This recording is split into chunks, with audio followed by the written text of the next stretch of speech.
Arsenal 3, Chelsea 2 in the Carabao Cup first leg semi-final, and that was an exhilarating game. Comparing it to last night's Newcastle versus City, it was a bore fest in comparison. Tonight was excellent. Arsenal get the advantage. Arsenal slapped 3 goals past Chelsea, and on a night where they created very, very little clear-cut chances, only 0.65 XG at home.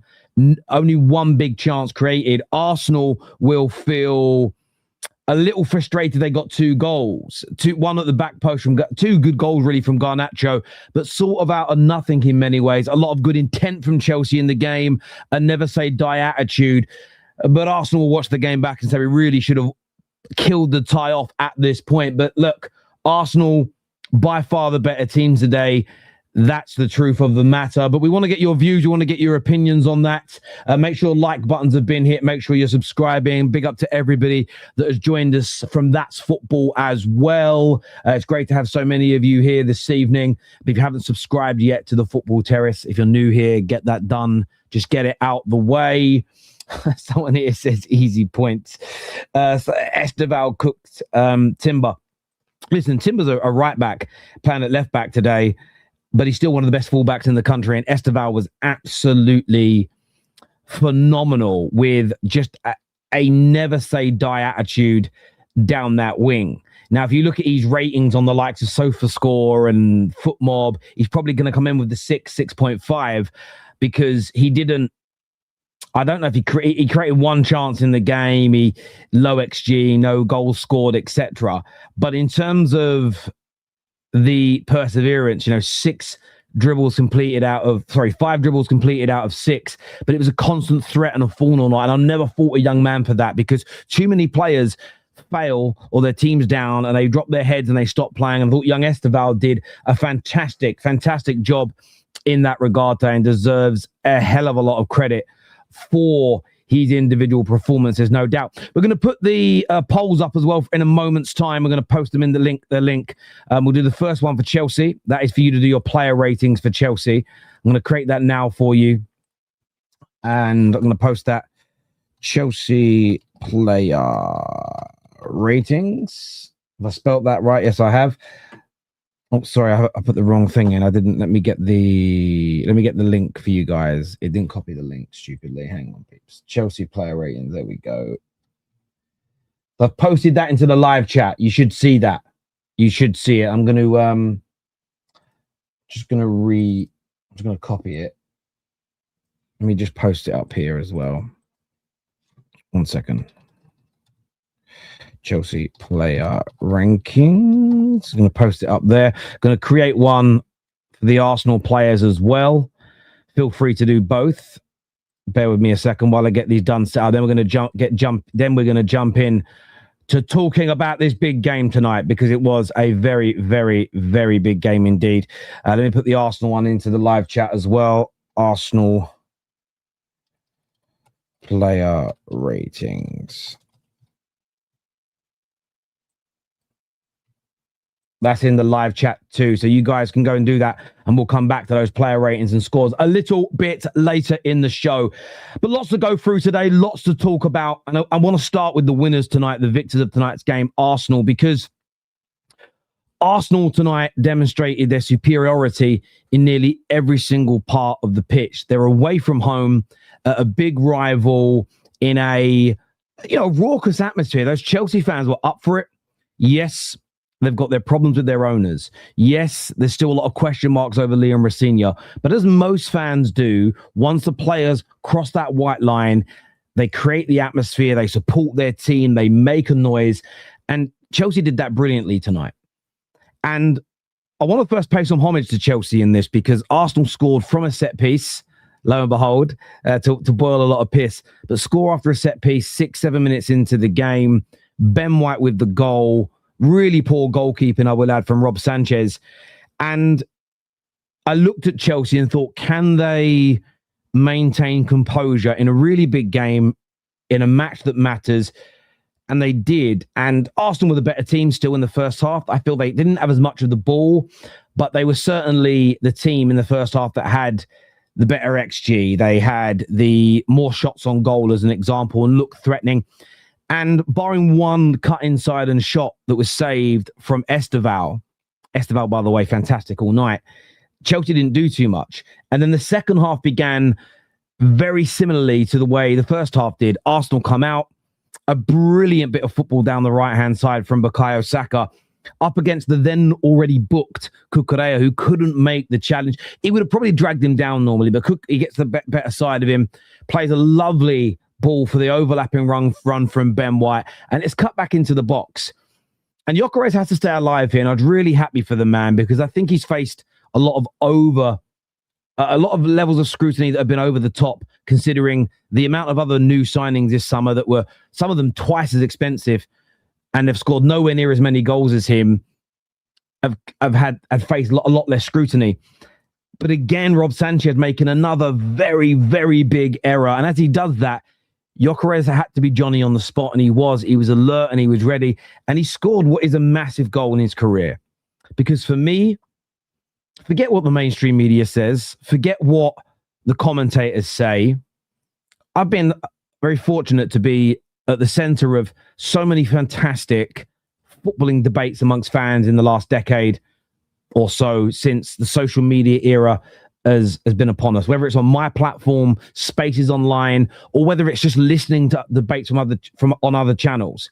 And the one thing that the vast majority of fans bring up on a regular basis is, okay, this player scored this many goals, this player's got these stats, this player won these trophies, but how influential were they on winning those trophies? What did they do in semi-finals? What did they do in finals?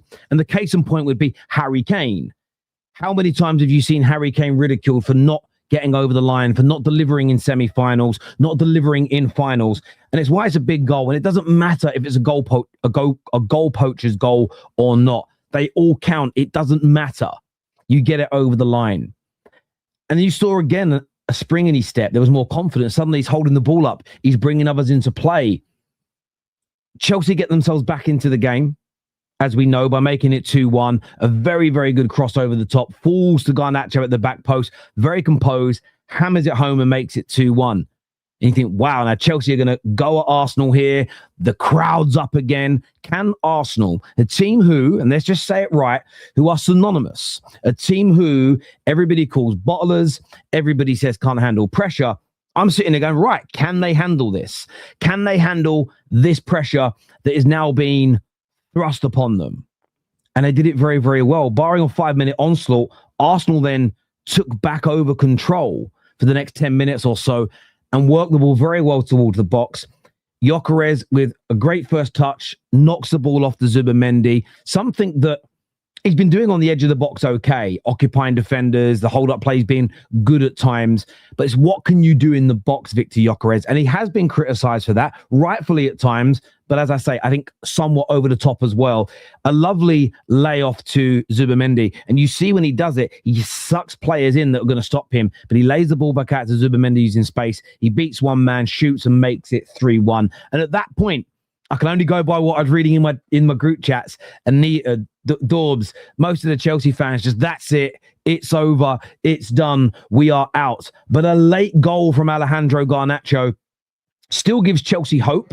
It's a slim hope, because going to the Emirates is no mean feat. It's going to be a very hard game for them. But then the last 10 minutes of the game, Arsenal just saw it through. Arsenal showed great composure. Arsenal demonstrated why they are the superior team. And I think Chelsea, I don't know if Chelsea fans are proud of that performance. You can tell me in the comment section below. I think Arsenal, performance-wise, should be very happy. Scored 3 goals away at the Bridge in a semi-final of a major competition. The only downside for the Gunners, I would say, is the fact that they conceded those 2 goals when they weren't really being peppered. There wasn't too much for Kepa to do, if I'm being honest. It keeps the game alive, but Arsenal will be the resounding favourites now going into that second leg. It's at the Emirates. They have the 1-goal advantage. Yes, Reece James should be back. Yes, Caicedo should be back. So it will most likely be a stronger Chelsea team. But Arsenal, I think, in many people's eyes, they've all but got the job done. It's 1 foot in that final now. And I think they showed great nerve tonight. because the world and his dog wanted Arsenal to foul. As I've already mentioned, that crowd was up for it. It was raucous. There was this cauldron-like atmosphere making it hard for them. And I think overall they did a very, very good job indeed. I've mentioned Victor Gyökeres. I think he deserves a huge amount of credit for his individual performance. He grew and grew and grew into that game. And, you know, in terms of touches in opponents' boxes, that's a big stat that the Premier League always go on about. The Sky Sport, how many touches a player had, but how many have been in the opponent's box. No player touched the ball in the opponent's box more tonight than Victor Gyökeres. 9 times he did that. You know, scored a goal, set up a goal-scoring opportunity. And you know what? If a few more crosses and final balls into the box were better, he may have been given a few more opportunities. I think from an Arsenal point of view and perspective as well, I personally loved what Zubimendi and Declan Rice were doing today in the middle. I thought they both had excellent performances. And then Ben White. For me, one of my standouts again is Ben White.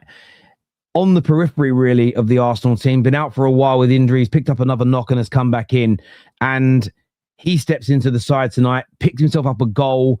He doesn't get the assist because Rob Sanchez fumbles the ball, but he helped set up that second goal. And again, for a player that probably will leave Arsenal in the summer, you know, winning some trophies at the end of his time at the club is going to be a big and important factor for him. And for him to be involved, for him to get those goals, I think is absolutely key. But as ever, look, I want your views. I want your opinions on this. I want to know what you think. I want to know what you feel in this game. A comment here says, Terry, Gyökeres' goal was the difference. Well, Gyökeres' goal and then setting up Zubimendi was. In fairness as well, Arsenal probably should have made it 4-1 before it was 3-2. Will they go on to rue those missed chances? I'm not particularly sure they will. But because, again, you just go by the other elements of the game tonight. If this game is similar at Stamford Bridge, if Arsenal create the vast majority of the chances, the vast majority of the shots, the vast majority of the big chances created in the game, if they nullify Chelsea again to less than 1 XG, how likely is it that they're going to win? It would have to be a disastrous night in front of goal for Arsenal and some absolutely brilliant goals from Chelsea to turn this around. And that could happen. I'm not going to sit here and do that weird gimmick online to get yourself clipped up where people say a 0% chance. That would be disrespectful to football, let alone Chelsea. But I do think there's only a slim chance from this point that Arsenal lose from here just because their home record is so strong in all competitions. They're so difficult to beat. A draw, remember, isn't good enough. You have to beat them. And I think that's going to be the difficult factor for Chelsea moving forward. But as ever, look, I want to get your views. I'd love to get your opinions on this in that comment section below. Like, share, and subscribe, though, and make sure that bell notification button is turned on. It's next to the subscribe button as well. And if you've got any hypes left, get the video hyped up as well for us, please. Get that done.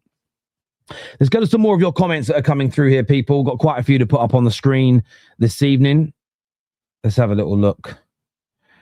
Some of these are from last night. I have to be mindful. This new system saves some from the night before. Injuries and all, yet it was Sanchez who decided to pick today of all days to gift them 2 goals. What is the point of having any belief?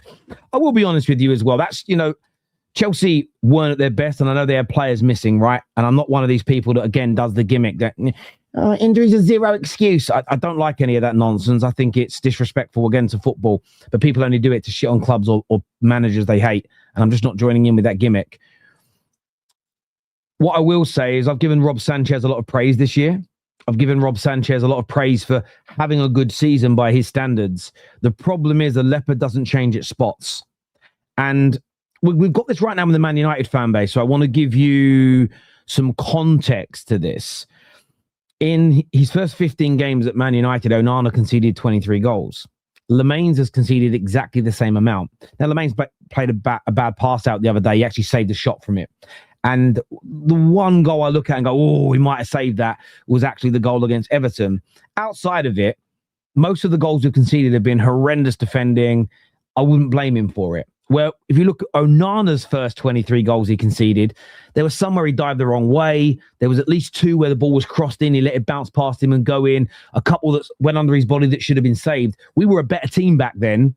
We were well in a lot of those games, and he just made crazy brain fart moments that cost us. That's different from a team being worse and conceding big opportunities and conceding goals.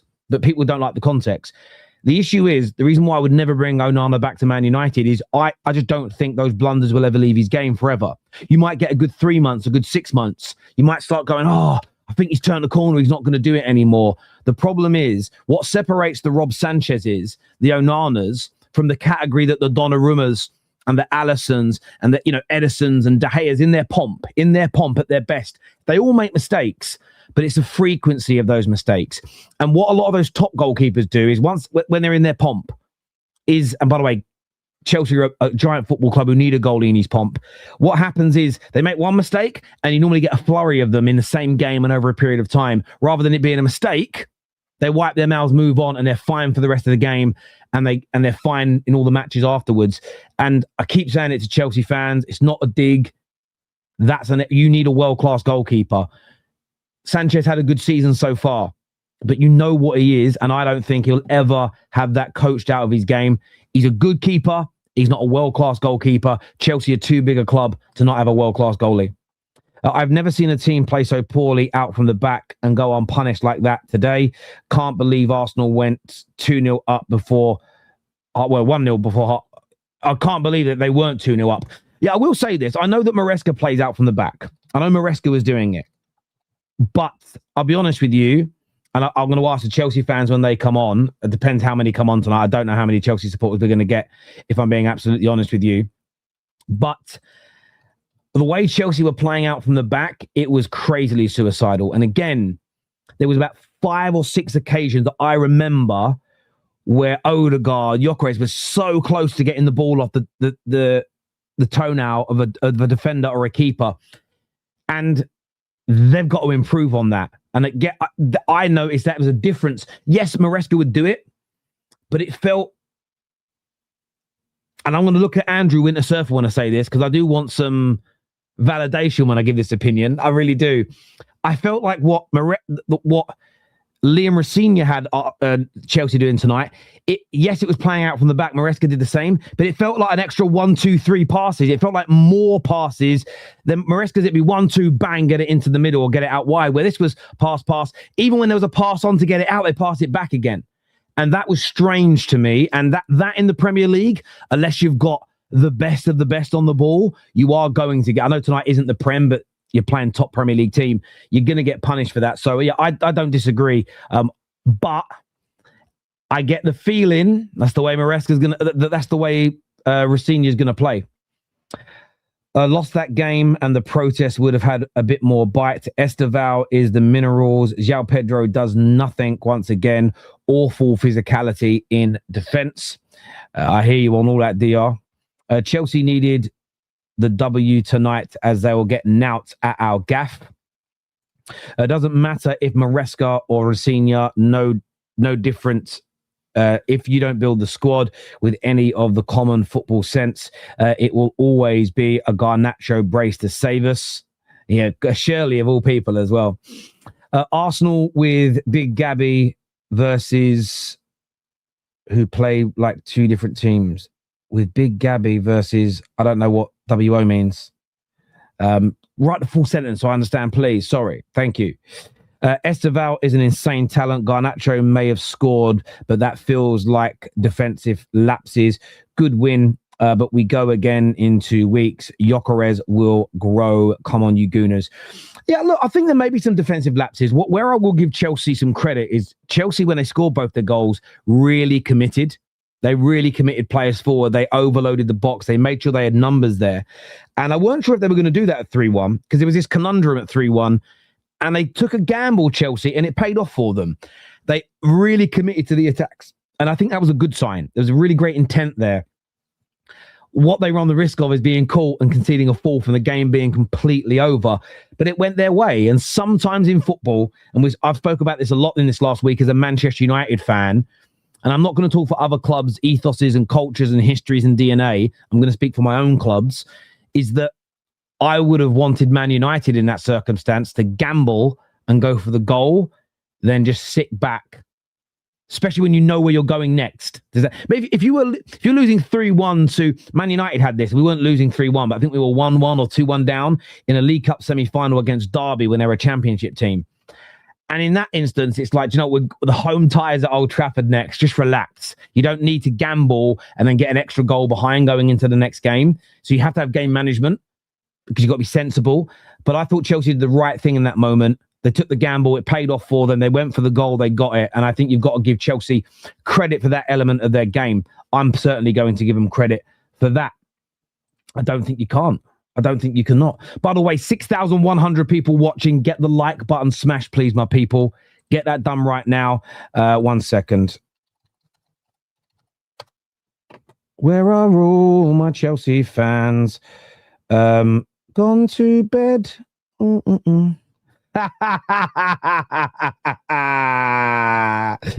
Don is so shameless because he said they'd score 2 tonight, and he goes, "We did score 2." Yeah, you didn't predict that Arsenal would score 3 though. Big up Don. Big up Don. Yeah, listen, that the one thing I was saying to KJ actually is it keeps the tie alive for the second leg. The second leg's got a little bit on it now. If it ended 3-1 or 4-1, again, if it was 4-1, there's no way Chelsea winning 3-0 or 4-1 at the Emirates, unless there's something crazy that happens in the game, you know, like an early red card and penalty and whatnot. So, yeah, I don't see that happening personally. Bear me a second, people, because I struggle to do 2 things at once. Because this is a man's world. Got Kwess coming on, got Brandon, got Winter Surfer, got Anton coming on to have their say. If you haven't done it yet, people, let's get your votes in now for the Chelsea and the Arsenal player ratings. We're going to put them on the screen in a few minutes before we bring everybody out, and I'm going to go through them with you all. I've posted them again in the links to the chat, in the live chat. So you can click on those links now, and you can get in there and you can get those ratings done. You can let us know what you think and what you feel. Charity FC Chelsea, we are Arsenal fans, thank you. We won 3-2. Come on, you Gunners. I'm seeing a lot of celebrating people in here. Arsenal getting bantered for winning. By whom? Who's bantering Arsenal for winning? Who's doing that? Who's doing that? iTest says up the Chelsea. Big up yourself, iTest. Gabriel and Saliba let Garnacho score a brace. I mean, yeah, they did win the game. I'm sorry, but Raya should play at the Emirates. I think it's a really interesting suggestion. I would as well, because I do think if Raya's in goal, the second one doesn't happen. I think if Raya's in goal, you don't concede that. Kepa was at fault for that, but that's what, you know, he is a backup goalkeeper, and at the end of the day, most backup goalkeepers are of Kepa's level and worse. As a general rule, I would probably play Raya. I probably would. Terry, what's the difference between Yok on the first goal and Haaland on Semenyo's offside goal yesterday? Nothing. And neither were offside. It was exactly the same. I'm not sure who the Chelsea defender was that had hold of him.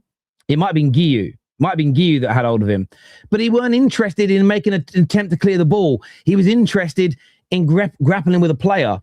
And as I stated last night, just my interpretation of the law and how I look at the law, if Gyökeres stops the defender from making a block on the ball on the line, offside. But he's not even looking at the ball. He doesn't even know the ball's coming. He's so fixated on the defender. I thought the same yesterday. Although he could see the ball in his peripheral, he was with Haaland. He wasn't interested in trying to clear the ball. Therefore, for me, you're not stopping someone from making an attempt to clear it if they're not looking at it. Does that make sense? Do you get what I mean? I'll give you an example. I've got an analogy, right? Tell me what you think. This is how I view it. Imagine you and a lady friend of yours consensually go to bed, okay? Got to throw that word in, 2026.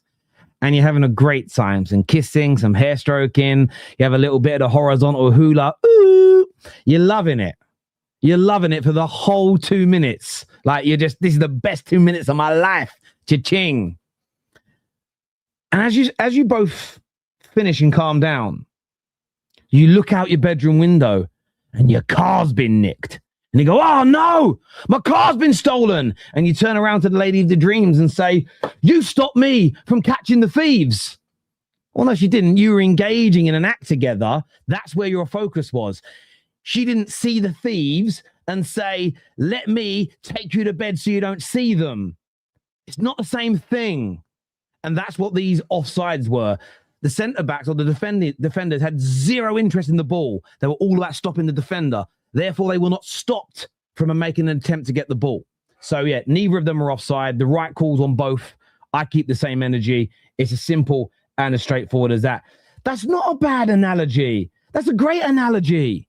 It's a great analogy. We can't blame the attackers in both these goals for stopping defenders from defending the ball because the defenders weren't interested in defending the ball. They were interested in cuddle times with the attacker. It's a fantastic analogy. Maybe just because some of you are nerds and virgins, you don't get it. You don't understand. It's a brilliant, brilliant analogy.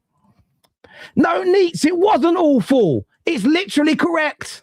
Listen, Neats. I can say this because you made it public. You're the one out there dating Tottenham fans with bad hairlines. Don't come at me about, about the dating world. A Chelsea fan, a proper Chelsea dating a Spurs fan with no hairline.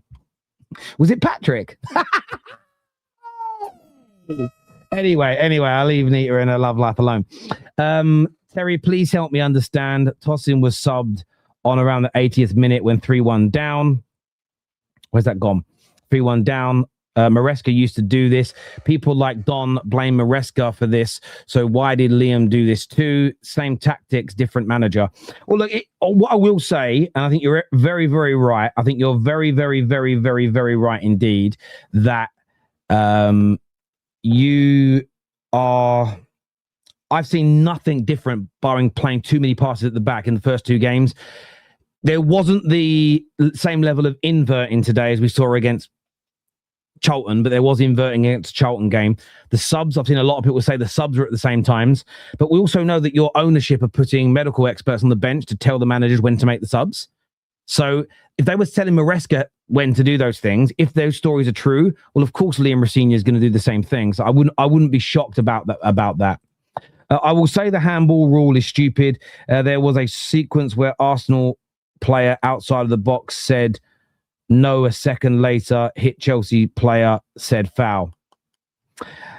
Yeah, listen, I understand. I think there's loads of handballs that are only given in certain directions in games, which are wrong. You will always see handballs where someone's hands are by their side, given in the middle of the park against the team that's maybe in an attacking favor, where you'll never see them given in the box.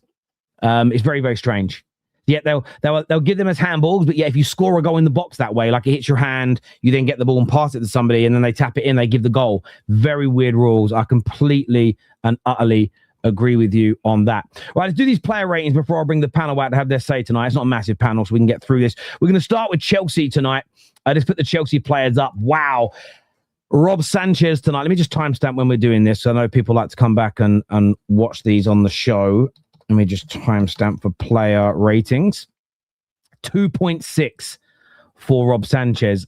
I agree with you. I really agree with you, and I'm going to go in. I'm going to go in there and give the exact same. I'm going to give the exact same score myself and give a 2.6 on that one as well. Up next, we have Josh Ampong. Ajapong. Look, I think a 5 is probably fair. He was part of a defence that conceded 3 goals, but I didn't think he had a bad game tonight. So I'm going to personally give him a 5.5 on my ranking tonight. I don't think he had a bad game personally, unless I'm missing something like a big error or something like that. We then have Trevor Chalobah on 4.3. I think that's fair. My rating came in at a 4.0 for him. In fact, I went 4.0 for both him and Fofana, as you can see. I thought they were both poor by their standards, by the level they should be performing at tonight. Cucurella with a 4.8. Yeah, I mean, mine came in for him on a 5. So it isn't too dissimilar for me when it comes to Cucurella tonight. I just think he was pretty I just think he was pretty average, to be fair. I didn't think there was much in him at all, if I'm being completely honest with you. But that is just me. Let's have a look at some more of yours. What else are we saying here? I gave Santos a 5 tonight, so slightly higher than the 4.8 you're giving. I gave Enzo a 5. You've given him 4.7 on the rankings tonight. Esteval, I gave an 8 tonight. I don't care there's no goal or assist. The man was absolutely brilliant, in my personal opinion. A constant threat all night.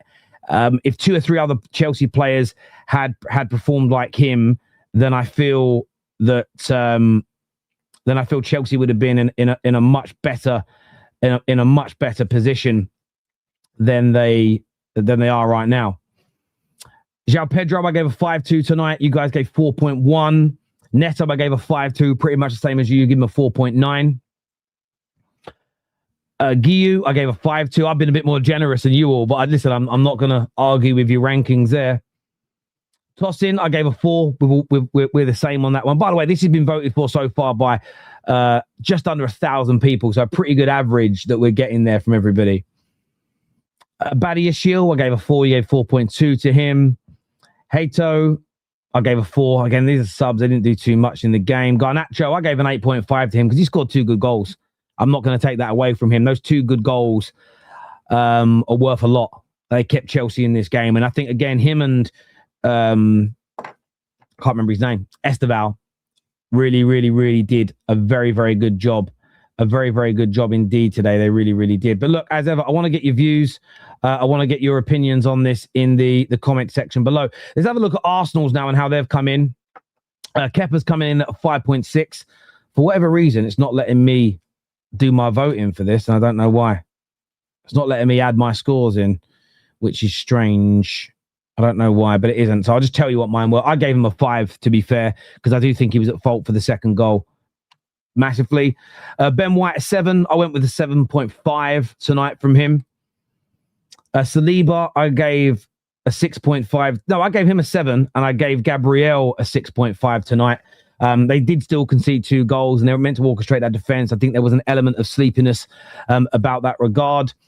Timber, I gave a 6 to, because I do feel that Esteval had the better of that battle between the two tonight.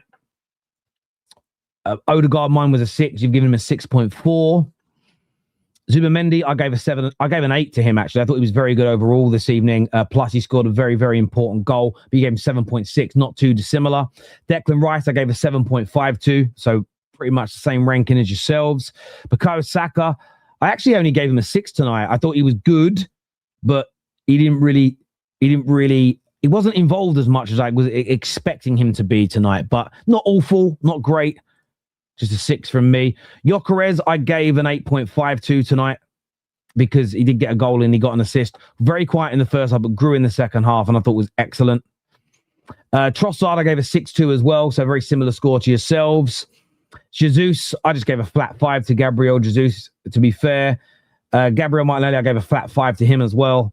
Not too much in terms of imprint. And Mika Marino, I think I gave a 5.52 from when he came on, because for me, I think he's got to bury that chance. I know Sanchez makes a good save, but I think don't volley that full. A bit more composure in that finish. Make it 4-1 and the tie is over. For me, Kai Havertz, I gave a flat 5 to him as well, like I did with the main Chelsea subs. They got flat 5s from me. But as ever, look, get your votes in. The links are out there. We're going to bring the panel on now to have their say on the show. Let's do this. Let me move myself over. Let me just see one thing here. Oh, Brandon's tonsils are hurting. Oh. Yeah, Anton, about my graphics. I don't control them. I don't know how to change it. I didn't even notice what you mentioned. Thanks for telling me. I didn't know. Right, who we got here? We got Kwess. We got David. We got Winter Surfer.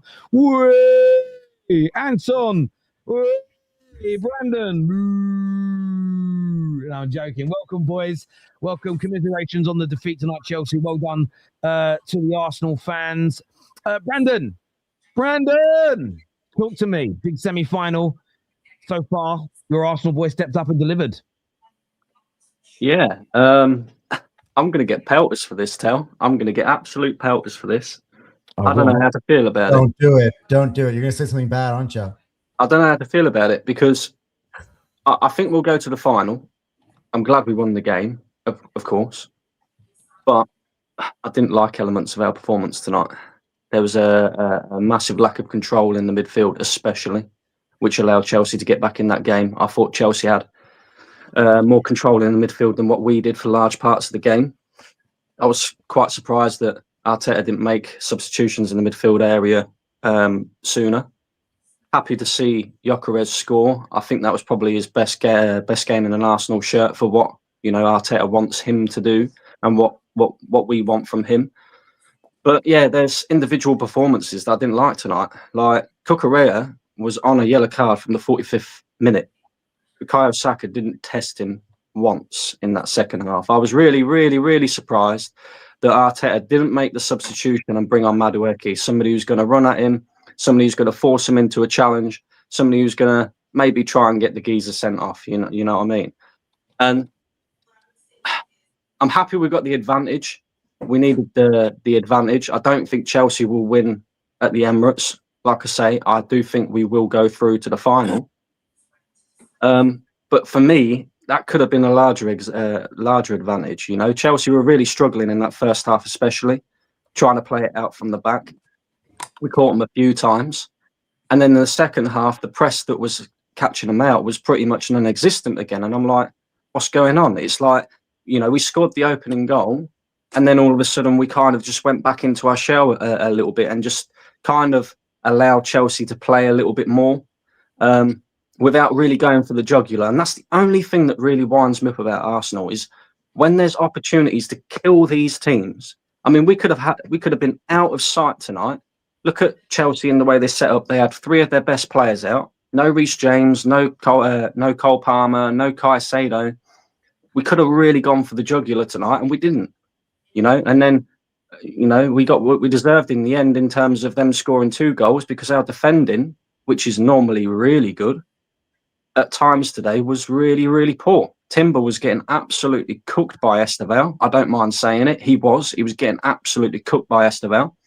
Our defending from the corner was really poor. I think a lot of that has to do with Kepa being in goal and not Raya because there was no commanding figure there like there normally is. And we just looked a little bit all over the place.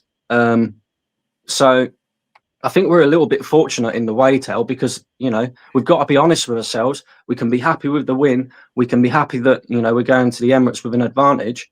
But again, you're looking at 2 of the goals that we scored tonight was down to mistakes by Robert Sanchez. And it's like, okay, that's fine. I don't mind scoring from set pieces. I don't mind scoring from mistakes from, opposition players. But we've got to do more.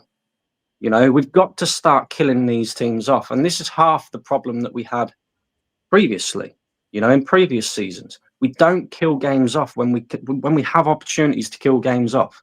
And that's the only complaint I have. Aside from that, Zubimendi was brilliant today. He was the best player on the pitch for me. He was the only midfielder that was decent for Arsenal today. I thought Trossard was poor. I thought Bukayo Saka was poor. Ben White was decent at right back. Timber, Gabriel, and Saliba were a little bit shaky for me.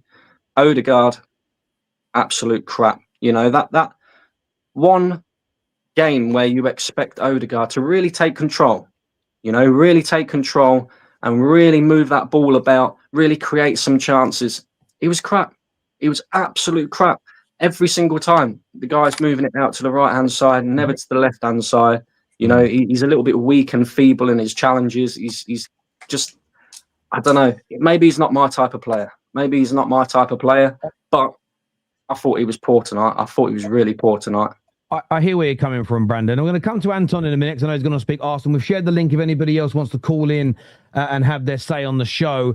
Just let me check one thing real quick. Kwess, from your point of view, what did you make of it from a Chelsea perspective? Because didn't really create a lot tonight. Conceded 3 goals at home, but Garnacho has given you a lifeline. There's still a pulse in this tie. What did you make of it overall yourself, mate? Yeah, do you know what? I was more just frustrated by the individual mistakes because I actually thought as a performance overall, I thought it wasn't too bad. I actually thought it wasn't too bad. I saw nice combinations, patterns of play, releases in behind. And I felt like our attackers obviously were off the boil today. I'm not gonna lie, but I feel like it was a game that just came down to individual mistakes. I mean, the first goal, diabolical defending. We've seen that far too often. The second goal is a combination of things. Second and third goal is a combination of things. The second goal, Pedro Neto doesn't drop in to help Correa defend. So he's a 2-on-1. Then he cuts in behind. And Sanchez, I don't know what he's doing. I don't know what Chalobah's doing or Fofana's doing. So it's a bit of a shambles, a bit of a shame. So those two goals going in, especially when they went in as well, is what I thought was more frustrating. But other than that, honestly, I come out of that game going, I thought Liam Rosenior managed the game very well. I like the fact that he switched their back three midway through that second half just to give us a little bit better attacking impetus. And I actually feel like we got the goals we deserved. I didn't think it was a game we'd run away with. I didn't think it's a game we would go and beat Arsenal up in because they're a better team than us right now. Their squad is well gelled. They play really good football and they deserve a lot of praise for what they've done so far this season. But I just think if you're a Chelsea fan and you're really like, you know what? Let me not even talk about other Chelsea fans. Me as a Chelsea fan, if I can't see myself being angry at anything other than the mistakes, because we've just gone up against top of the league again, top of the Champions League again, and we've lost because of individual mistakes, and we're going into the second leg a goal down, not 3 goals down or 4 goals down or 5 goals down, which it really could have been. To be honest with you, it really could have been. But I'll give a lot of people trying to cook Brandon in the chat, but I just think he's being level-headed, bro. He's saying the truth. Arsenal didn't put us to the sword, and they could have. Considering this team, off the back of that performance, I don't love it. I don't like it, but I'm not going to lose my head over it because it's actually a result we can take into the next leg with hope. And I will say this before I stop talking. I told everybody from the summer, I never liked the Garnacho deal. I don't even know if I like him. I don't hate him. I don't know if I like him. But I told you all, he was the priority signing, not the best signing we could have made, the priority one, because he has the experience in the league that will help us. And again, he's done what I said Garnacho does, arrives in the right areas. We've seen him miss chances before, but he done what he did today, which is what he's supposed to do. So me personally, again, I'm content. I wish we could have got more out of the game, but I think we got what we deserved. So that's my 10 pence, to be fair. Yeah, listen, do you know what I saw tonight? And you guys are all emotional at your clubs. I just saw what cup ties should be. Even though there's one team that I think was better, you're just never out of a cup tie because players seem to... Last night was like a really tentative one where neither club really went for it. The Newcastle fans weren't up for it. It was a really weird night where tonight just felt like both teams really tried to win the game. And I just enjoyed it. I don't look at it as either team was shit. I just think, there was a better team in Arsenal that created for me more clear-cut chances. But as you say, if Sanchez was actually good today, could have been a completely and utterly different result as an example. And equally, though, by the same breath, if Odegaard had a really good game today, it could have been that's cut football for you. And it's the first leg. Anton, what are you saying about Arsenal, bro? What are you saying about Arsenal, brother? Look, there's a lot of truth behind what Brandon said in regards to the performance. But to be honest, I could not give a shit. This team has not won a semifinal game in 4 tries up till now. We finally won a game in a semifinal, putting ourselves in the box seat to go home and advance to a final. And for me, that's all that matters. And I got to say that defensively, I expected more from this team, especially moments where we were going by 2 goals up. I think we needed to capitalize on the Gyökeres goal and the Zubimendi goal and the times that they did, and for us to really go for the throat and kill them off. Awful penalty. Sorry. We were vulnerable, in those periods of time following going 2 goals up. But beyond that, though, Zubimendi for me was a magician today. He was spectacular. That anticipation for him to be able to take that one step to his left to score was absolutely something of beauty. And the Victor Gyökeres haters, the Glock watch has gone quiet tonight because Victor Gyökeres, my man who I've defended from the beginning, even though the entire fan base has given up on him. I was watching you yesterday with a guy with Staffy, and Staffy likes to try to, punch his little Gyökeres jokes in there whenever he can. And for me, I've always known this is a class striker. You just have to give him time, give him patience. And there's a reason why Arteta kept playing him. And for me in that second half today, everything clicked. I thought maybe he was about moments away from getting subbed off. And at that point, he attacks the ball and Baden White puts it across to him. And that's exactly what he should be doing. Tap in at the back post. And then all of a sudden that confidence comes in. He's more involved in the build-up play. He's laying it off. He's holding the ball up. He plays a instrumental part in the third goal. And for me, he was the man of the match. Between him and Zubimendi, both of them were very, very good. But you got to give it to Victor Gyökeres. Goal and an assist in crucial moments of the game. He basically wins it for us today. And, man, we move on. I think we're going to go ahead. We're going to make the final. And, yeah, I got to say, I don't know why Chelsea fans are smiling so much because, you did lose the game. But I was impressed with Rosiña, the substitutions that he made today for Chelsea.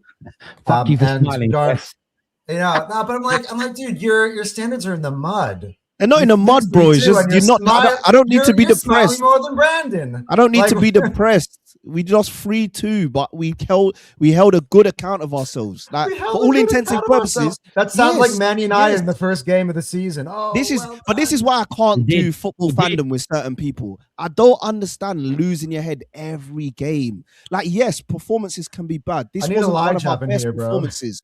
But why would I come here and cry and feel depressed? We've got if I was watching this when I was like 10, I would be hopeful. We're going into the second leg. We're a goal down. Why would I change my perspective now? We've got a second leg. It's not over. So why am I here depressed? Come on, people, man. Relax. I hear that. I'm going to come back to you in a minute, Anton. And we've got Super Chats. Got Dayo joining us in a minute as well. David, I know you've got a shoot in a bit soon off building cars and spaceships. It's getting tight now. But where are we watching here? Nigeria, Morocco penalty shootout. Yeah. There's a big game on there as well. I kind of want Morocco to go out just because then we might get Maz back for Sunday. They might go, you don't have to play the third playoff game. But that being said, it's in his home nation. I'd love one of my boys to go play in, home nation final. So go on, Morocco. I love that Nigeria and all in my African team that I support, but I've got a player on that side. Terry, so I think the team that wins here wins the final. I think that's why. Maybe. David, sorry, mate. What did you make? What did you make of Chelsea tonight? Break it down, because I really want to ask you about Sanchez as well. I need to ask you about your goalkeeper that you've been bigging up and loving all season. I've been bigging up. Jesus Christ. We suck. That was a terrible performance. I don't know what Kwess was watching. We just were fortunate that 2 goals fell to someone who I absolutely despise. Sorry, and again, I don't like him. I think he's a bad signing. But I'm so sick of this confirmation bias that everybody does, where you have a player who plays 10 games really badly, plays one very good game. David, I'm so sorry. I'm so sorry. I'm sorry. The penalty miss I've just seen from the Nigerian player, the goalkeeper, Nigerian player. No, he moves all the way out. The goalie just starts moving before he's even run up. And then he kicked it to where the goalkeeper's standing. And I can't believe what I've just seen. Oh, my God. Morocco win. They're through. Sorry, back to you, David. Yeah, no, I'm just sick of this confirmation bias of my player who I said was going to do really well plays one good game. So see, I told you I was right. No, you were wrong. I was right. No, you weren't. It's the exact same thing with Victor Gyökeres. He literally scored from a keeper error. This is not him fixed or anything. I don't know why people are gassing it up. We played super bad today, and the main reason we lost is the same reason we've lost games all season. We lack experience. We have too many players in the squad who aren't good enough, and it's that simple. I have no hope for this squad. I've given up with them. I'm done. Literally, I'm done. Sorry, you're on mute. I'm Kwess. sorry. What are you talking about? Why are you so over dramatic? Bro, I cannot understand this shit. Genuinely. Bro, one second. Bro, you have all these key players out. Caicedo, what do you call it? Palmer, Lavia, obviously some other guys. But long story short, you have both your right backs out. You have a couple of your midfielders out. You have some of your best players out. For you to sit here and say you're done, you're done. Egal? This 1 second. We are not the same as 90% of the teams in the league. You can still get top 4. You can still do something. Oh my God. I don't think you should look at this game, especially that first half performance, and say to yourself, I'm done with this team. I quit for the rest of the season. And you give up on everything. Relax, bro. It's not that simple.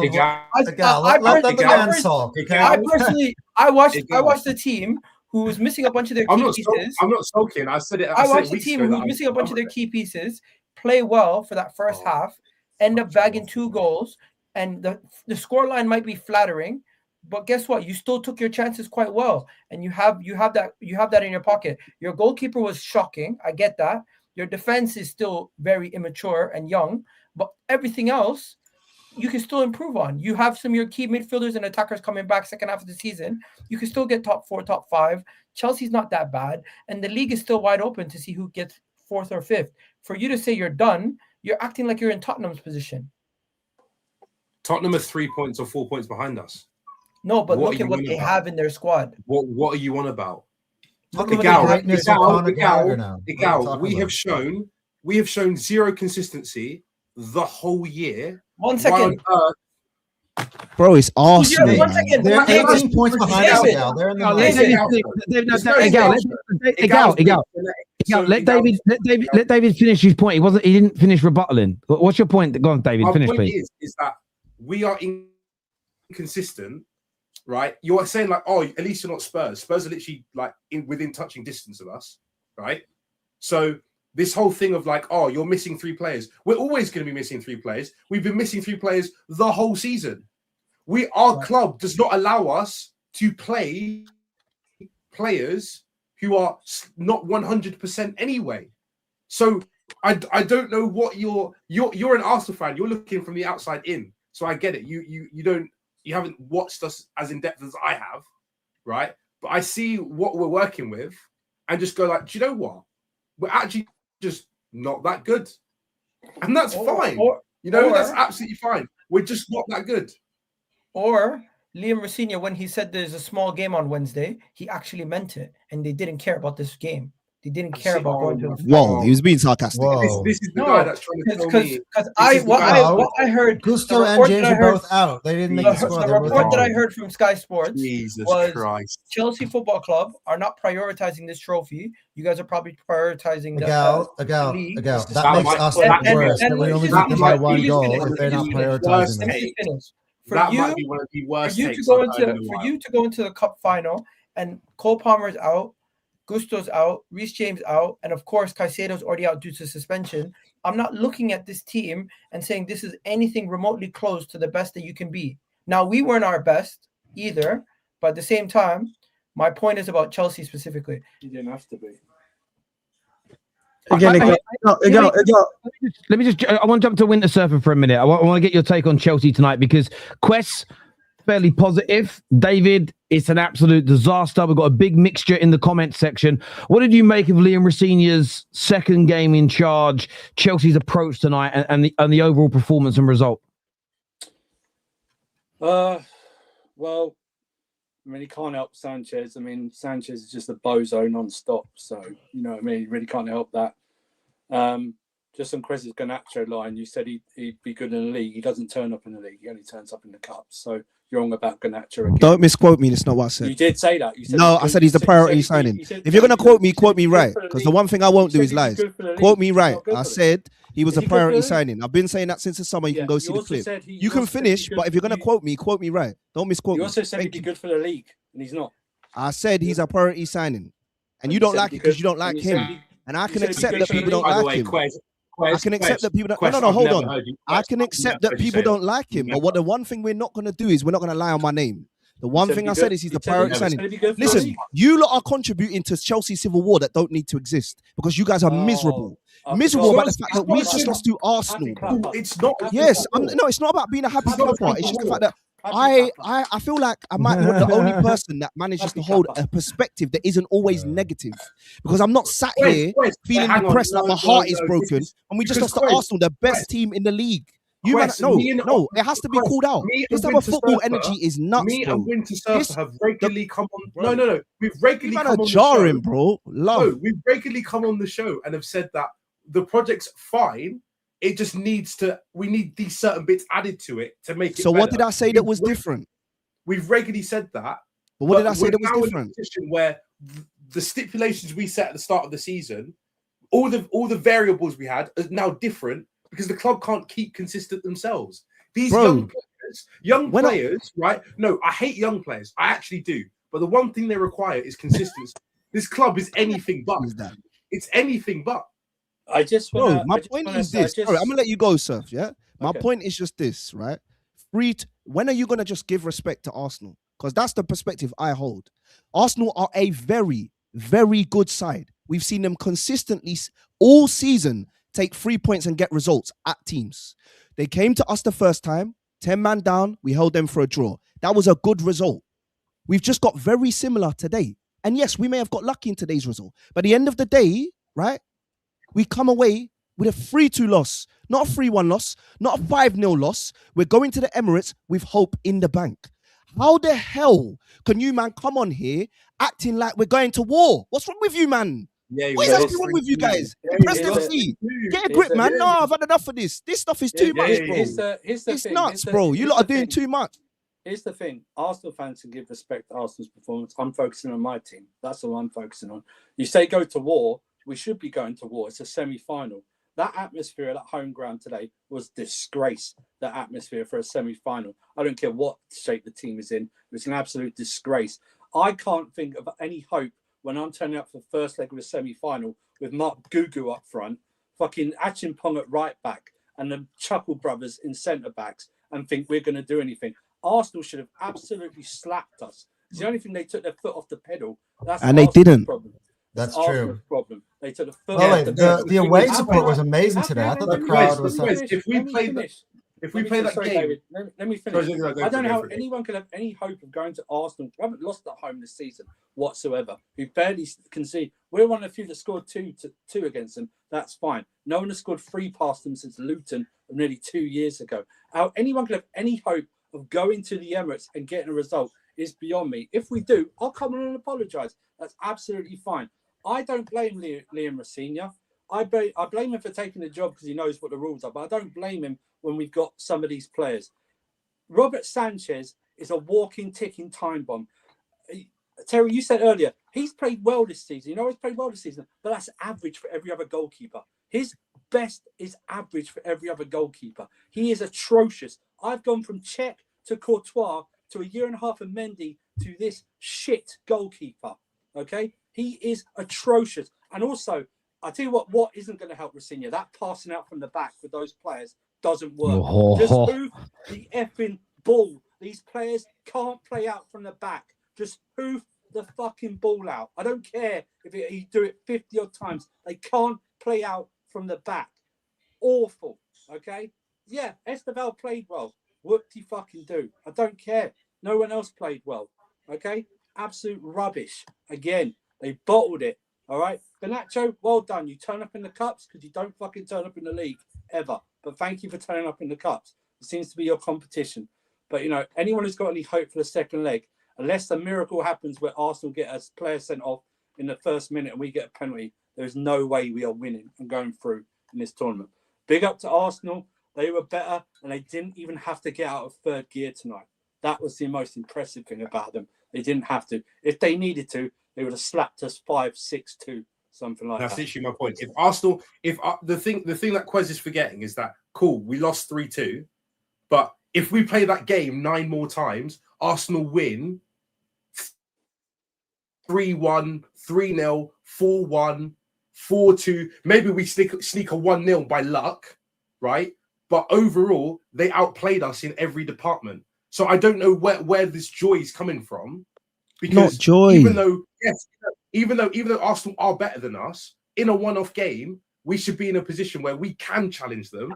And now we've got rid of the manager who did challenge them, and now we've got a different guy in who I think is personally not up Would to you the be this standard. mad if you lost to Man City like this? Egal, They wouldn't. They wouldn't. Egal, I don't care about the team I'm playing. It's not because it's Arsenal. He's talking about the performances. It's not about playing Arsenal. It's about the performance that I'm seeing. That's all I understood from what he's saying. The performance is just wasn't up to the level. I don't know. Honestly, if you left that game thinking, "Oh, we played well in parts," I don't know what you were watching. Yeah, we held the ball for a bit.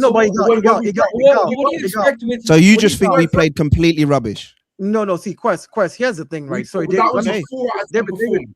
That was a 4 out of 10 performance. David, let me jump in here. I think I understand where David and Winchester are coming from, Kwess. What they're saying basically is the performances were not good enough. It simply means that, and again, you said it already, you've been inconsistent all season, which is not a good thing, which means in one game you can turn up. And like you turned up today and you got a 3-2, but in the next game, you're going to turn down and then got beat 2-1 by another team now. So that's I'm saying you turned up against Barcelona, you turned up against Arsenal, then you go to Leeds and Leeds, you lose to Leeds. I'm saying that you're not a consistent team is the complaints that I hear from David and Winchester. Like, listen, Garnacho turns up today, scores 2 goals. Garnacho is not turning up tomorrow to score 2 goals. Like that's the issue. So the point is, so he's saying, sorry, go on. I'm just saying my understanding of what they're saying is got Brentford on the weekend. That you need more. Going to lose to Brentford. I think we got a good chance of getting a result at Brentford. I'm not going to lie to you. Would anyone be shocked if we lost to Brentford? I think we got a good chance of getting a result at Brentford. Brentford's been better than you. I remember you saying there is no way we don't lose to Fulham, because I remember you saying that. Yeah, I did say that. But why wouldn't I say that? I had the belief. Well, you want me to lie? Yeah, but Kwess, there's a difference between belief and looking at your team and looking at 20 games and saying in 20 games, in 11 games, we've only beaten Brentford in once. 9 you've been, so for example, when people talk I don't get what you lot want me to do. Kwess, be miserable, Kwess. It's not about being miserable. It's just about being honest. Kwess is just coming but I am being honest. Don't tell me I'm not being honest. That's the one thing we don't do. I'm being honest. Don't tell me I'm not being honest, bro. You don't know me enough to tell me if I'm being honest or lying. The truth is I'm being very honest. And I'm being very honest by saying, listen to me. Listen, signing. Fine. All my point was that Garnacho was a priority signing. Fine. Cool. We move on to the performances. My point about the performances is this. The point about performances is this.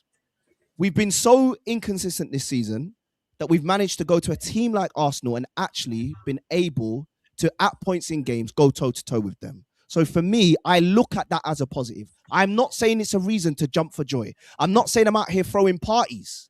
But if I'm saying that there are positives in a performance, that's absolutely fine. And there were positives in this performance.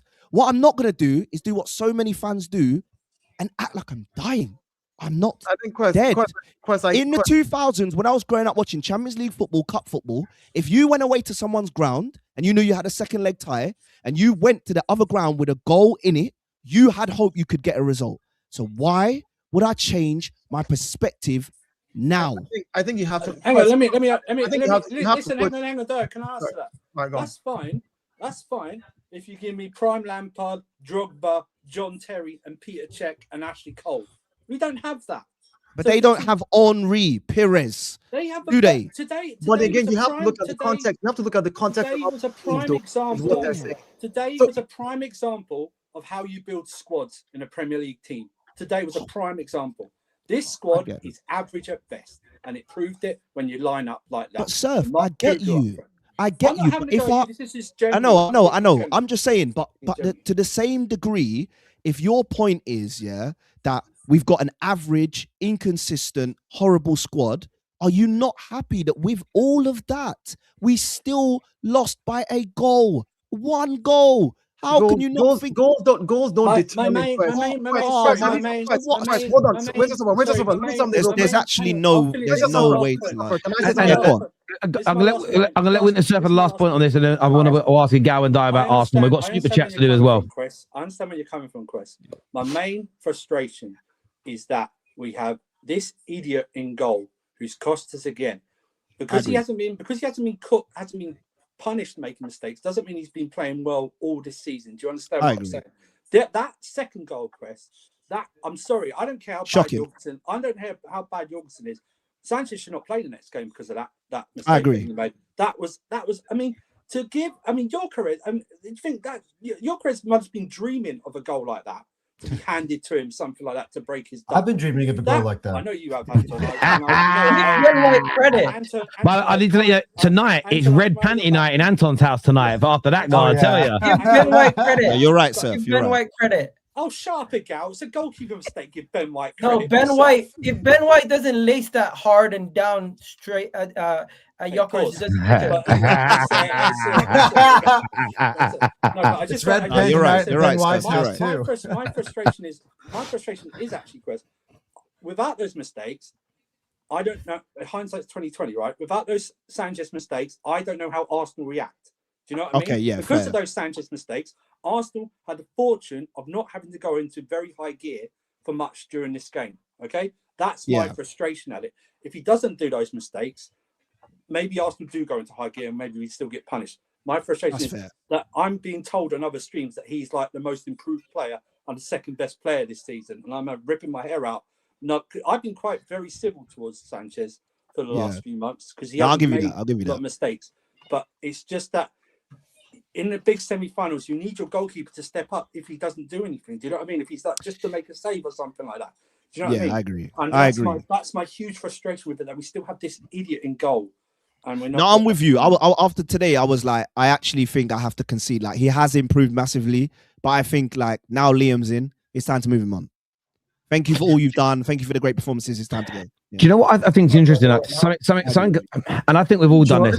I've probably done this worse. I've probably done this worse, and I'm going to go to Gal and Dayo next about Arsenal. There are lots of super chats. We haven't forgotten about them. We'll get to them on the show. Trust me. Stay with us. Like, share, subscribe. I think social media made me do. I had a long, hard think about this in the last few weeks. I had a lot of pondering to do as a United fan about why. I did it with Garnacho, and I thought, why did I back him for so long? And sometimes it is social media, because you're like, I always want to back something that's mine. I want to back him to go. And you're like, oh, they might turn it around. And there'd be these games where he'd score at the overhead kick or he'd score a great goal. And I go, oh, maybe now he'll kick on to the next level. But you know what? I can't remember too many players. When you start to be logical and you remove emotion, and by the way, there's nothing wrong with being emotional. You know what? When you've got a goalie that makes mistakes for most of his career, the idea that they're going to turn... How old is Sanchez? 25, 26? 26, 27. 26. Like The idea they're suddenly going to hit that age and that's just going to end is crazy. The same as really injury-prone players. You might go for a season or two where they stop getting injuries, but they're probably going to come back at some point. And I just sometimes feel we're all guilty of this at times, of just, no, this guy's going to make it. Trust me, give him time. Terry, Arsenal did it with Eddie Nketiah for 2 or 3 years. Once he starts scoring a few goals, he won't stop. We sometimes foul to just go, he ain't good enough. But Terry, all of us. I know Kwess heard this and some as well. When I've got some of my own fan base telling me not to go for Donnarumma because, he can't play. You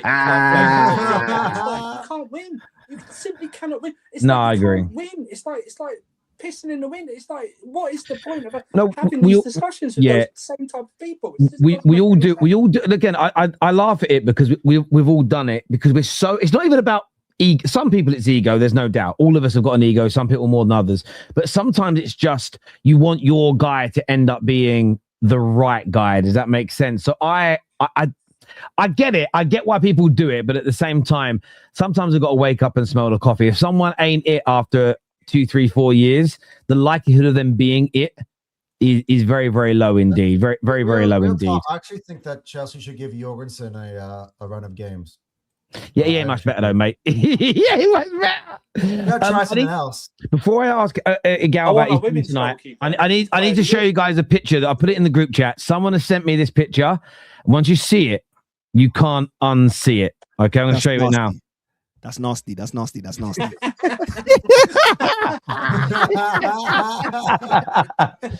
Anton, you're laughing. Do you know who that is, Anton? In between us. No, actually, this you thought that was Liam Racine. No.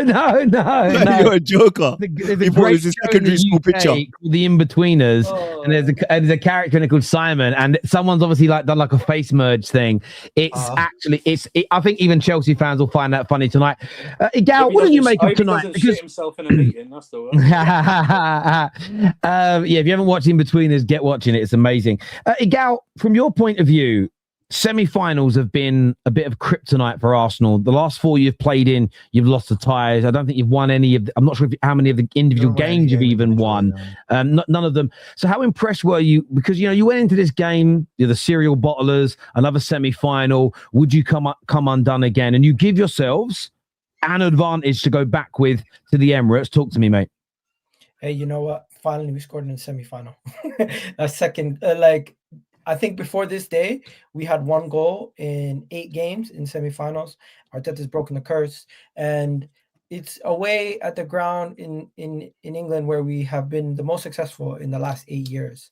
We have gone to Chelsea's ground, and I think we're now 8 games in a row where we have been undefeated with 4 wins. So crazy. I'm very happy. The most important thing about today was our new signing stepped up in Victor Gyökeres, goal and assist. Zubimendi showing he's been one of the best signings this season. Ben White's back. We have to manage his minutes. We have to manage a lot of the players' minutes this season, so we have them ready to go for the second half of the season, so we don't have the same injury crisis. But Ben White was crucial with his passing over the last couple of years, and he showed today. Even though Robert Sanchez made a mistake for both goals, you can see Ben White was there ready to go for that goal for the corner, and of course his pass led to the Robert Sanchez mistake, which gave Gyökeres his first goal in a little while. So hopefully that gives Gyökeres some confidence. He was man of the match for me. I'm looking at the Arsenal performance overall. Defensively, we're giving away too much time and space in the wide channels for players to cross it in to cause us some problems. And then, of course, you have Garnacho. He makes 2 goals out of nothing, so fair play to him. I didn't think Chelsea deserved to score those 2 goals. From my perspective, the scoreline's kind of flattering to Chelsea. I thought we should have ran away with this tie in this first leg, but we didn't do that. Now we're going to our house with an advantage. It should be enough for us to go on and win. And I don't think Chelsea's really taking this cup too serious. We'll see where they are when we play them in the next leg, but I'm feeling very confident now going into that next leg. And you know what? The most important thing, nobody comes out of this game with an injury in the Arsenal side. So I'm very happy about that too. I don't think there's anything else that I forgot to mention, but yeah. Oh, and to the Chelsea fans, you guys shouldn't be too upset. You're facing one of the best teams in the world. Understand that. No, you are. They are facing one of the best teams. So, sorry, Anton. Go on, mate. I wanted to ask you a question, Egal, because I watched you on Stray Facts yesterday. I gotta say, I know it's completely off topic, bro. I'm so happy that Lewis Skelly and Norgard did not play in defense tonight because they would have roasted us. You were like, "Oh, we'll be fine." We got Lewis Skelly and Norgard, and I was sitting on watching, and I was like, "Oh my god, that's making me feel sick if those 2 players lined up in that semifinal." I don't know, but Can I just say, Terry, just to rebut Egal, that was the strongest lineup we could have played tonight against you. Okay, to say we're not taking it seriously is horseshit. is that really? Yeah, it was the strongest lineup. Yeah, Do you know everybody else where- is injured. Yeah, where Egal is coming from is that I know there he's were coming some from. I know reports he's across coming from. socials. I Yeah, know where he's coming from, but Egal's been in this a long time to not take everything so seriously when it comes to social media. He's not a rookie, okay? this That is true. was the strongest lineup we could have played tonight, bar none. There was no other lineup we could have played. Yeah, guys, I'm going to jump into some super chats just because of the interest of time, and the viewers have been waiting to see these up on the screen. And I'll throw some to you guys to answer as well. Only thing more consistent than an Arsenal W is Brandon being negative. Brandon, can you please give us a percentage of bad performance Arsenal is allowed to have per season with a win? Knockout competitions, I couldn't care less. I get it with the league. But when we're in the knockout competitions, we're just advancing and moving on. Like, doesn't matter. Is she winning it? It doesn't matter about the performances. It's the winning the goal. 3 goals away from home equals didn't go for the jugular. I thought Arsenal did tonight. I just think, again, you could have. It becomes a balance because Chelsea didn't just sit in after going 3-1 down. Chelsea also kept on attacking. So if you just keep going for it, throwing everybody forward, they may have then scored another goal. You've got to get it right. Someone take the mic. I said, Brandon, I think it is with Brandon. I'm going to defend Brandon slightly here. I think Brandon is so desperate for Arsenal to win. He's just scared, right? It's crazy because I get similar feelings with United. You know, when we score goals and I go 1-0 up, I get really scared. Feeling like we might win, but I'm scared it will go away. My pushback against Brandon is, you lot are fucking brilliant. We're shit. You know what I mean? So, micro-analyzing from Brandon. I don't disagree with anything he said, but it was a semi-final first leg cup tie at the Bridge, result over performance. I think the only thing Arsenal need to worry about from a performance level in this game was winning and getting it done, because again, I believe in the psychology of sports, mainly because most sports stars talk about it more than they talk about their own abilities. And as Egal has said, Anton has said, Arsenal haven't scored in any of their last, 8 semi-final games? Yeah, 1 in 8. And that was a Saka one at the end last time against PSG. And there's something in that. And listen, that will be in the minds of those players. So to go away to the Bridge in a semi-final and to score 3 goals, it means you go into the home leg more relaxed. Oh, imagine you drew 0-0 tonight. You go into the home leg, we never score in semi-finals. That pressure builds up in your mind. So I just think that's the most important thing. Every time we went forward, we looked like scoring. What game was this guy watching? Your football knowledge and takes are very strange. The smile from Chelsea fans tells me that Neil. Sorry. Can we take the S off? You guys celebrated a 1-1 draw, and then you guys still celebrating when you lose. One second. By the way, a large majority of Chelsea fans online are very much like, you know what? If Cole Palmer and these guys were playing, it would be a much different game. I even seen one Chelsea fan say Arsenal are not that good because they only scored 3 past us. I wanna hear Carefree Lewis, because he was telling us that we're going to be crying in November. February. This here from Conrad says, we are serial bottlers or top of the league, so it's okay to draw or lose to us. Funny how rivals think and speak. It's a very fair point. Gyökeres is awful. A tap-in on the line does not change that. Flop of the season. Sanchez won the game for Arsenal, is what Dan Waters says here. I mean, what else? Flop of the season is a little bit over-exaggerating. He's got 9 GA. Why you guys that's in a top 3 in our team. This is a dishonest. This is rage. This is rage bait, right? They're just literally trying like this particular super chat. Like, you can say what you want about Gyökeres' performance in Arsenal right now, which is true. He's not scoring the goals, but with Gyökeres playing all the games he's played for Arsenal, we are top of the league, top of the Champions League. We're in the semi-finals of the Carabao Cup, and we've gone into the next round of the FA Cup with that Gyökeres in line. So it's the same Gyökeres. So say what you will. The team is going to say, Dayo, if he was as bad as everybody thinks he is, Arteta would have dropped him. That's not the point. Again, Arsenal fans, we let them say this. They can say what they want. Look, they can't banter the football anymore. We're very good. They can't banter our position on the league. We're top of the league. They can't banter where we are in Champions League position. They can't banter where we are in the FA Cup. They can't banter the football. They said it was boring. It was set piece. Now we're scoring open play goals. They said it was own goals. We have the same number of own goals like Man City. They've said all these things. So now they have to find something. So it's Gyökeres is not good. Trust me, after this goal, it changes next week. Just listen to the narrative. Next week is going to change. Yeah, so goalposts move all the time. Yeah, I actually thought Gyökeres, I thought it was okay in the first half, run hard and everything. I thought he played really well in the second half. He was there for that goal. Yes, Sanchez drops the ball, but you know what? There's been other times this year where he's been in that position and the cross has gone behind him, or the cross has been over here and he's not been able to tap it in. There was a similar move we did in the first half where João Pedro scuffed the shot, but no one was running in. Exactly. For that, and there was a clear chance. Someone run in, they tap in. And if Gyökeres, I'd rather have Gyökeres there, tapping in, than no one actually even attempting to run in and do so. And Gyökeres has also rightfully been criticised. I've done it for not making the right runs and being in the right place at times. So what we then can't do is, when he's in the right place at the right time to tap a ball in, say it's just a tap in.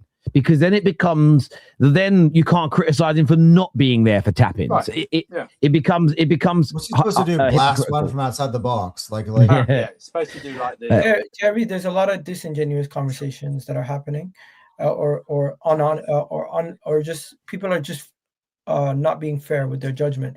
If that's a Chelsea fan, you have Liam Delap, you have Gittins, you have a bunch of guys this window that you signed for similar amount of money or less that are not performing. So let's not act like that's what I'm saying though. They have to find something to try to banter Arsenal with, and you guys keep biting the bait. No, Andrew, I'm just saying, if a Chelsea fan sitting here saying Gyökeres is the flop of the season, I'm pretty sure you can find some players at Chelsea's bench. Oh wow!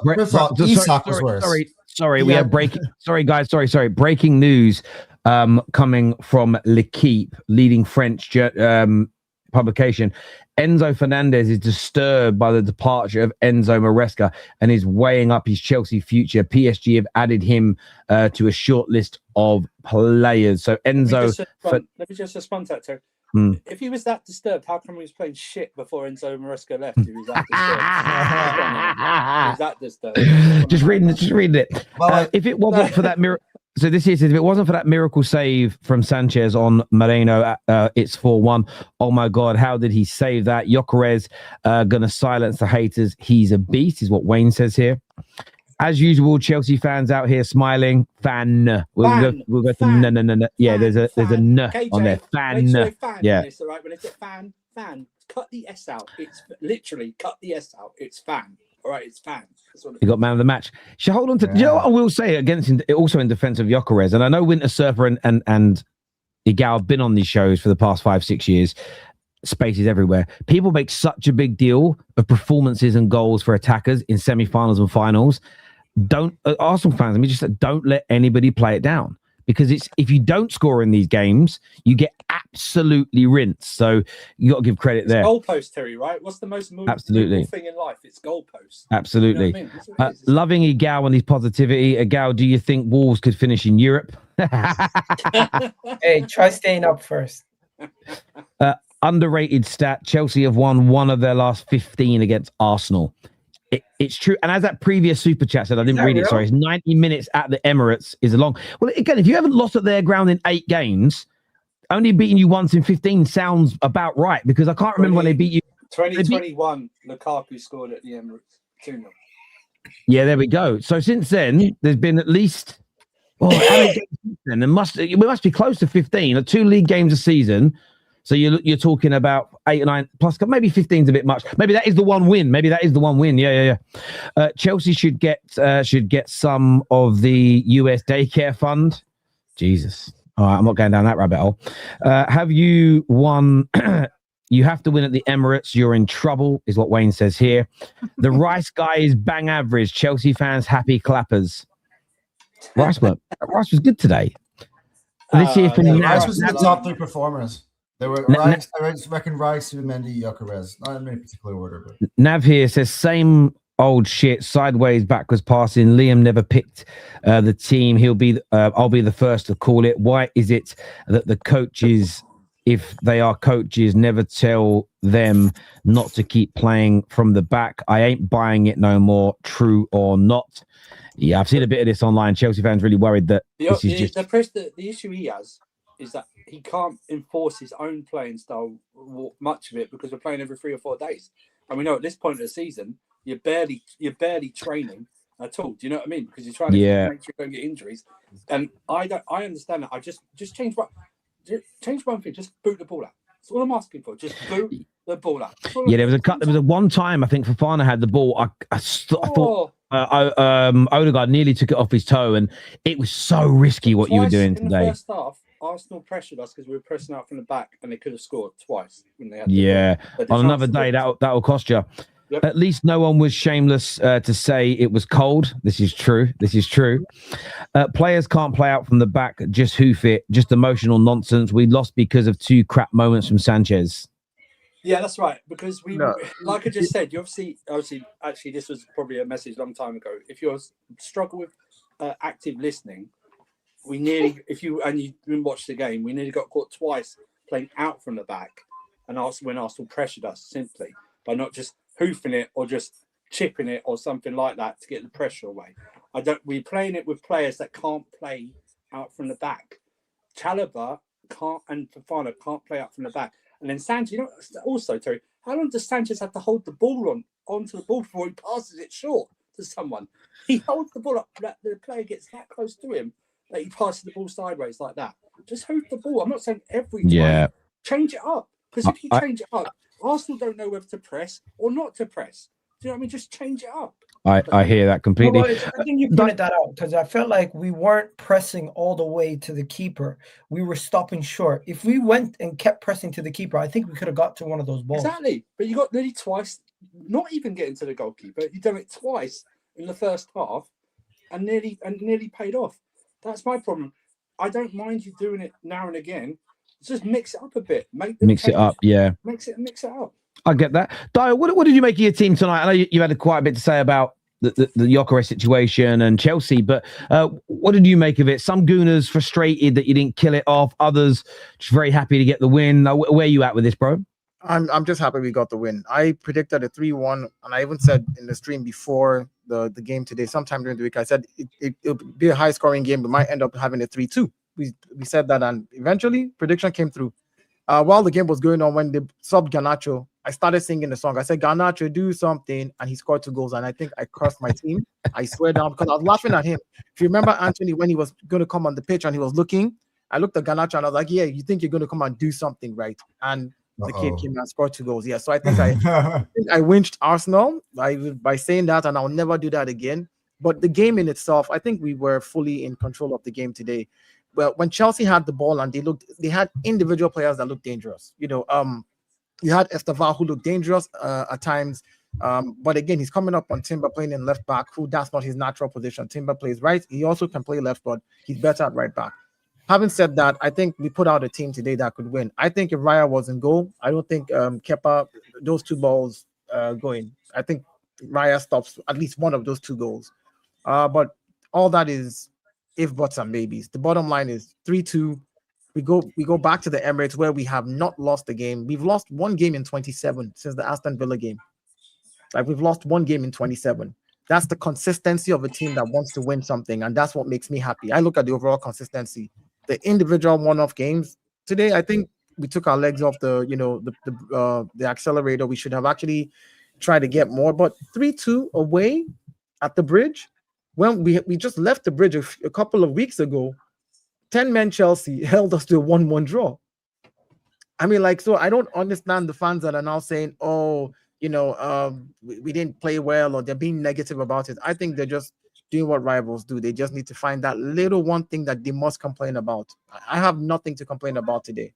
I mean, the XG says they had more possession, but we had more shots on target than them. We created more big chances than them. We literally everything. We had more corners than them.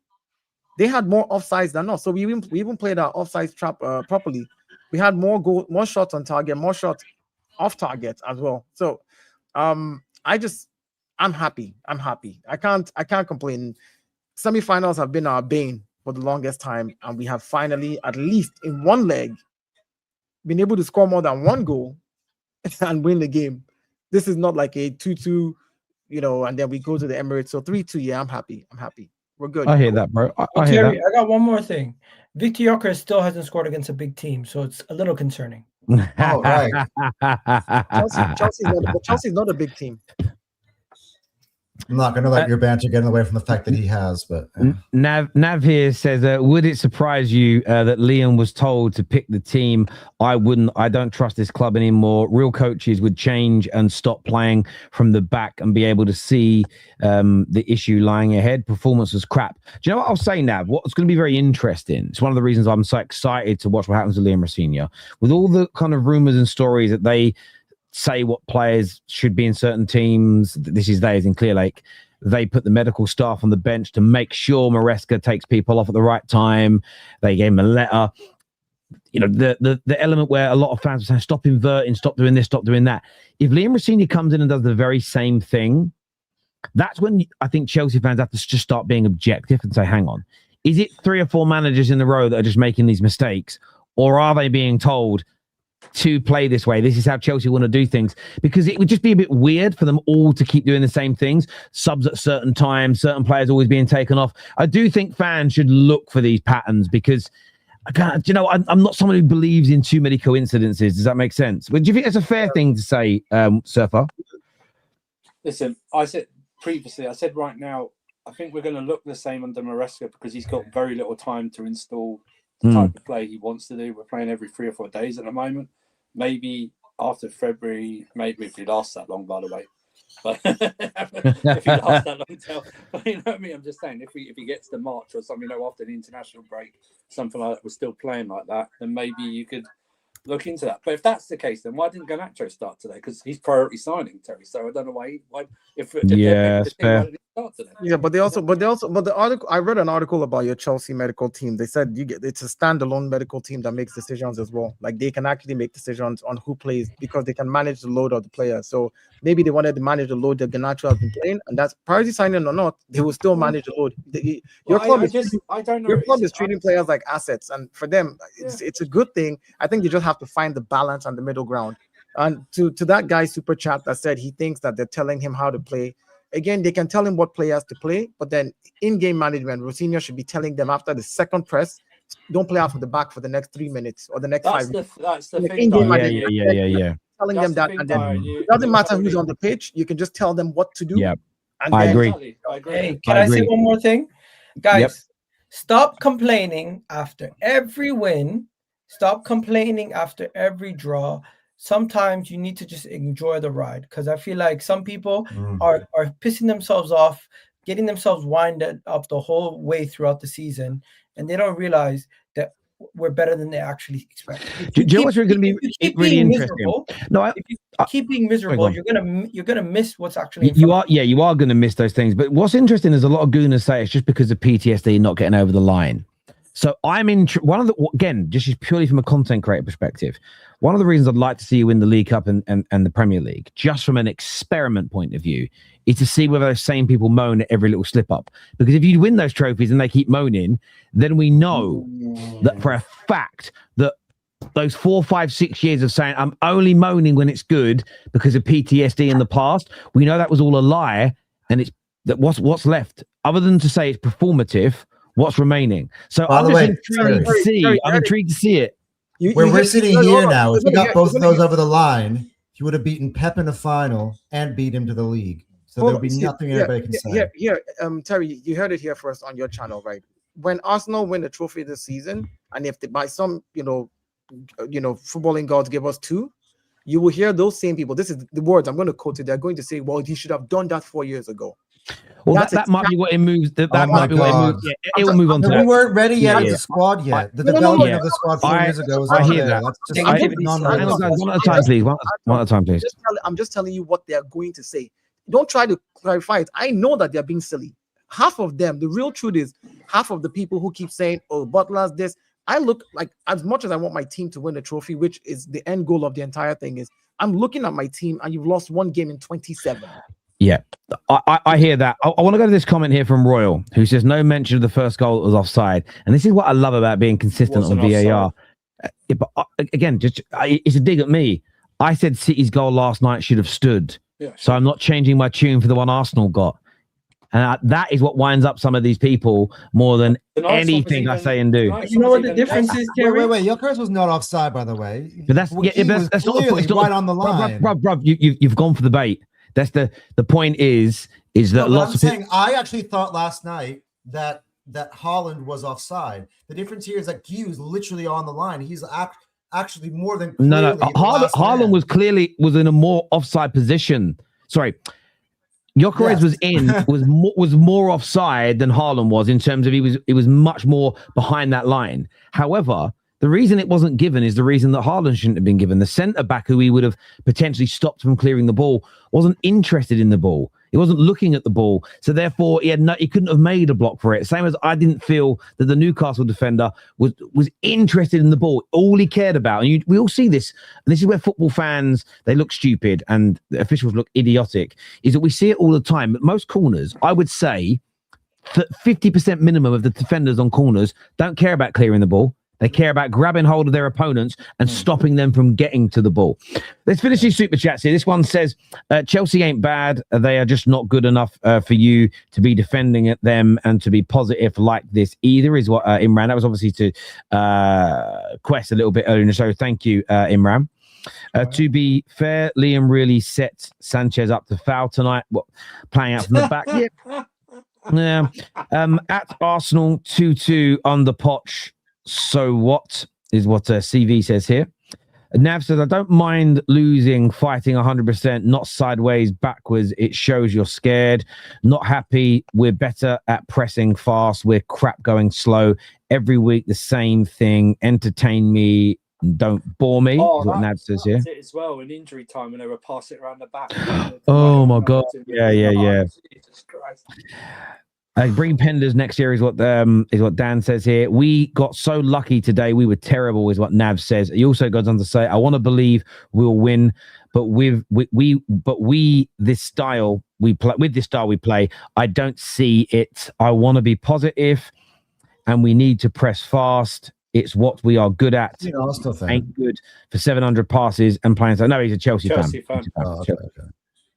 We created 3.2 XG and conceded 0.7. Gutted about conceding goals, but the way the performance is being spoke about is way too much. Thank you.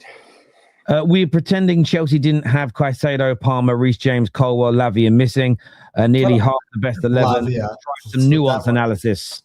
Tell him. Well, Lavia's always missing. Cole's been missing from the start. Castella's suspended. So it's really only Reece James. James is also Reece James is the only. I'll tell you what, Terry. For this season, Reece James is the only big miss because Cole Palmer's been shit since he's returned. So Reece James is the only big miss from that game so far. He was the biggest miss tonight. I think this is addressed to Egal saying, "Did Anton tell you to wear that shirt?" What are you talking about? You think we call each other? Because This is the Arsenal home shirt. This is the shirt we wore today. Yeah, it's kind of I was going to say the same thing. Yeah. Where's mine? Mine's in here somewhere. Terry, final thing I'm going to say. Everyone's onto Victor Gyökeres, but when he comes off the pitch, we start conceding every time. It's like we give up the ball, we start giving away the ball more. I feel like when Victor Gyökeres is on the pitch, he might even have a major impact on how teams attack us. I actually thought that Arteta did too much by bringing on Havertz and Jesus at that juncture. No, but it's not too much. Again, you need those players to get minutes. It's about minutes. You need minutes in their legs. You need to be able to stop. But again, if you do active sports, it's like you have to get to that point. You have to take the risk. You're 3-1 up. You want to be able to bring these guys in to at least work something out. You can't. It's about the Rice part more than the Gyökeres part. Because for me, I think taking Rice off was a bit. You're taking Rice out because there's a game, Nottingham Forest, in a couple of days that you need in the league. Yeah. You need to give Rice rest because he's our engine room for the league. Like you need him as well. So what you're doing is let me give Kai Havertz minutes. Let me give Gabriel Jesus more minutes. Let me get something in their legs. I will rest Rice, and I'd have done the same thing. I don't see why we'll probably rotate in the Champions League next week. Again, we're going to rotate in the Champions League. We just played 10 players, rotated 10 players again. So you have to find a way to give that balance. Otherwise, you want to throw Kai Havertz in 3 games down the line where he's not had any minutes in his leg. Because nobody's really training this period. We're playing games every 2-3 days. They're not training. So Dayo, the one switch I would have made instead, I would have probably kept Rice on and switched Gyökeres for Havertz and not brought Jesus on all. Listen, I feel like it would give us more stability just to close the game out. Whatever it was, we would have trusted our defense. Those goals, Garnacho had his shooting boots on today, and he did what he did. There was no stopping those goals. It happened for Garnacho. He's a great cut player. Yeah, it happened for him. We can't say that they wouldn't have scored if we kept Gyökeres on. No, the truth is Gyökeres has played a lot of games as well, and he's come back from injury and played a lot more games. We need to start resting him because we're playing 2-3 games every couple of days. Again, but 9 games in January. Do you know what I find really funny though? Sorry to interject, is that when Arsenal take players off and do these things to rest, it's then criticised. If he leaves them on, it's criticised because he's risking them of injury. The problem is with the analysis, it's double-edged. I mean, no one had a go at Pep for starting a very, very strong team of players against Exeter in the FA Cup. No one said, "Oh, he's risking injury." That's my only problem with the analysis is that it's just jarring because Arteta will start doing the things that the detractors have been asking him to do. And then they say, well, why are you doing that? We're a weaker team. Well, most teams get weaker when they bring on lesser players, but that's part of having a squad and you've been begging for it and it is jarring. How do we not know his medical department isn't telling him to bring It's funny though. This is one thing me and Lee spoke about, not Lee, me and Mark Goldbridge spoke about this earlier on today. I was thinking about because me and Lee Gunner used to have these debates quite a bit, but I was saying how Chelsea fans are getting mad that the medical department are telling a manager when to take players off. Yet the Arteta outers have been going mad, Arteta, for not listening to them for all these years. It's a great dichotomy of argument there. One club doing one thing, the other ones, a group of one fans want the others to do. That doesn't make sense, but you get my point. Last super chat of the day here. This says, if Saka was out for 90% of the season, do you think Dayo would be saying he was shit? Sums up the low IQ Chelsea representation on the terrace. Dayo's not a Chelsea fan. No, he's talking about Palmer. But here's what it is. Let me Winter Sober. Here's the thing with the super chat. He's saying that he said Palmer has been shit this season. He specifically said this season. Like, if you listen to understand what he said, he's not saying Palmer is a shit player. He didn't say. He didn't say. He said this season. And to be fair, he said this season since he's gotten back from injury. Those were his words. He said this is again. You have to put context to these things. Selective hearing. Selective hearing. That's what it is. Try active listening. Maybe you'll actually get the point. And if you can't criticize players, or you are too snowflakey about other people criticize them, then you shouldn't really be listening to this. Do you know what I mean? It might offend you too much. But thanks for the super chat. Listen, I hear a fun fact, by the way. One thing. Go on, mate. This was not Ben White's first ever assist to Victor Gyökeres. Ben White once assisted Victor Gyökeres at Brighton. Yeah, but it wasn't an assist. Yeah, the goalkeeper touched it. So it's not an assist. Oh, I just saw this fun fact. I think you might get it on fantasy football. I think fantasy football still gives those types of things as assist, but it's not officially an assist, which is. Well, they give assists for own goals, right? Garnacho got one in the Champions League. Yeah, they do. Yeah. Oh, that's crazy. I always think, do you know one thing I think should be an assist? And only because I used to get a lot of these on Football Manager. If you win a penalty through being fouled. Do you? I've always thought they should do, because if you win a penalty through being fouled, you have assisted it. But there we go. Look, I want to thank everyone who's tuned in. This is going to redirect you to Hassam's channel. So please all go over there and support him. I'm back tomorrow with Killing the Game in the morning. We'll have the top 6 show tomorrow as well. But please remember to like, share, and subscribe. Thank you all for your comments. Thank you for being here, for liking, sharing the super chat, as you are unbelievable. But until next time, take care. Goodbye. God bless. And we'll see you all again soon. Peace.